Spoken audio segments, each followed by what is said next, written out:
You may all take your seats.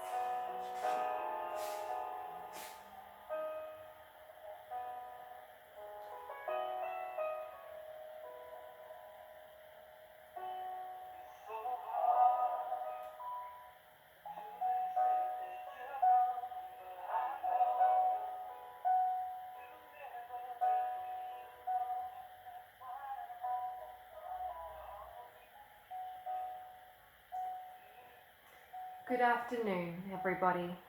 My name is Jessica Van Houston. I am a civil celebrant, and I am here today to not only conduct this service, but to help you all celebrate, cherish, and remember the life that was Harry. I see quite a few of you have some purple on today. That's Harry's favourite colour, and it just looks beautiful. It is a wonderful sight to see. Thank you. May we all please just take this moment to check that our phones are turned over to silent or turned off. Thank you.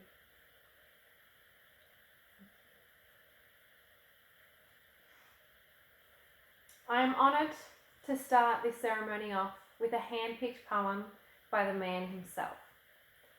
Harry read this poem and popped it in his yearly diary and mentioned it to his daughter Tempest. Rediscovered earlier this week, Tempest thought it was a very fitting poem to include in today's service. So here it is. I Am Gone, Remember Me by David Harkins. You can shed tears that I am gone, or you can smile because I have lived.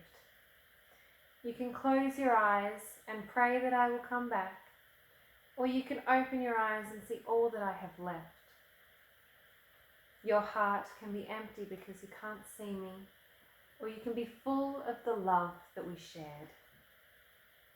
You can turn your back on tomorrow and leave yesterday, or you can be happy for tomorrow because of yesterday.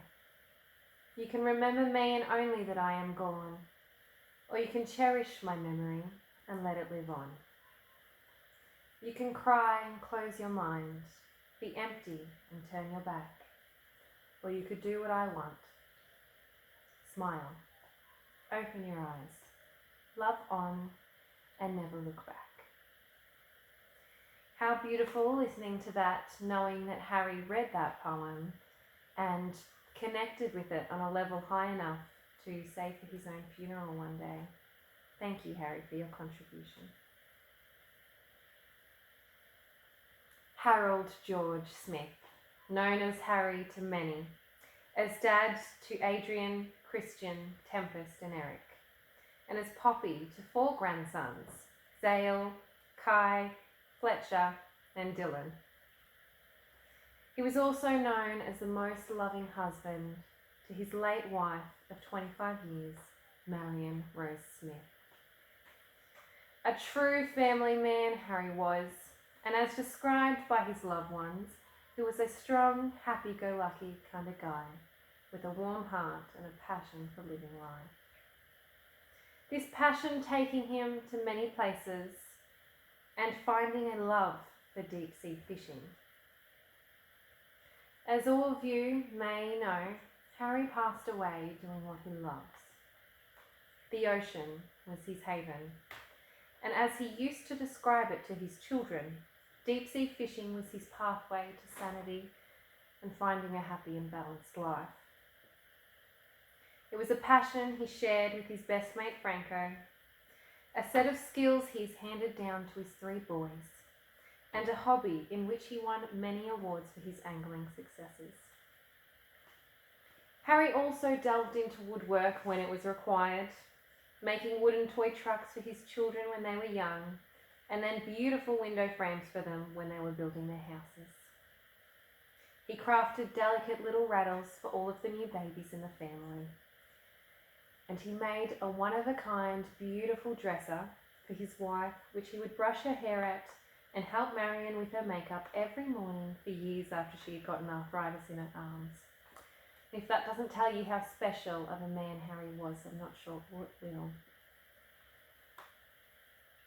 Harry achieved many things in life and he was always hardworking. He was an important electrician for some very big companies for most of his life, and that led to a lot of his travels with Marion, which they quite enjoyed after the kids were all grown up. It was told to me by his loved ones that at some point in his life, Harry realised that travelling for work wasn't what he wanted to do anymore. He realised that his most successful feat in life was his family. So he quit the big-time travel jobs and started work with a local electrician in town. Once he had stopped travelling and started living more presently with his kids, their families, his old mates from high school, and even the people down at the local bowling club, they all said he had changed into a new man. And I was also told that Harry became a bit of a softie after this life change, adopting a total of 5 old stray cats over 15 years, as opposed to a man that apparently didn't like cats at all. Which leads us to our next tribute. There is a very old friend here of Harry's. He is known since primary school. Franco and Harry grew up spending every second they could with each other, and were a pretty inseparable pair of mischievous boys. Their friendship has stayed strong for decades, and Franco has offered to come up here today and share a very special story about Harry with us. If you may like to join me up here, Franco. Thank you. Thank you for telling us that story about Harry's secret love of kittens when he was a young boy. I think we all got a bit of laughter out of that. Now I would like to lead us all into some quiet reflection time as we near the end of this service. On behalf of Mayleaf Funeral Home and of course the Smith family, I would like to thank each and every one of you for being present here today. The Smith family would like to invite you all back to the wake on their estate on Hennington Drive. The address is also in the back of the booklets if needed.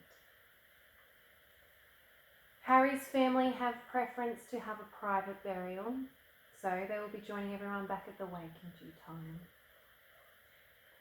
To my right here is a slideshow from Harry's amazing life that all of his 4 grandsons put together.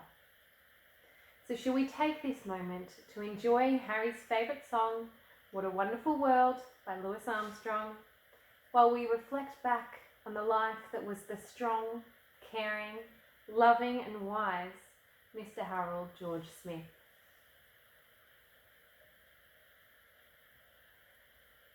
Thank you, Zale, Dylan, Kai and Fletcher. That was a wonderful slideshow. It was very special.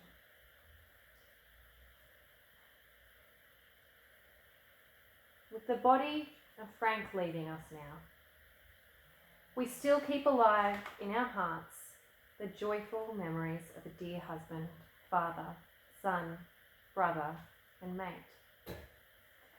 Please stand if you can as I say the words of committal. We don't know why he left so early. We thought he should have been here for longer. Frank's life goes on and his legacy is seen in his children and grandchildren. This time of physical parting is going to be the most difficult time of all. Now we say our last goodbyes to Frank, to not just feel the grief of his death, but also feel the gratitude for his life and the special privilege of sharing it with him. Lovingly and tenderly, we return his body back to the elements from which it came. We are glad that Frank lived, and we are glad that we saw his face. We cherish the memory of his family and his place in history. We cherish his friendship, and most of all his love. As the music plays, please feel free to come forward and place a rose or rose petals on the casket and say your goodbyes. Now these roses are from Harry's daughter's Rose Garden Tempest, which was originally Marian's, so they are very special. please feel free to come up.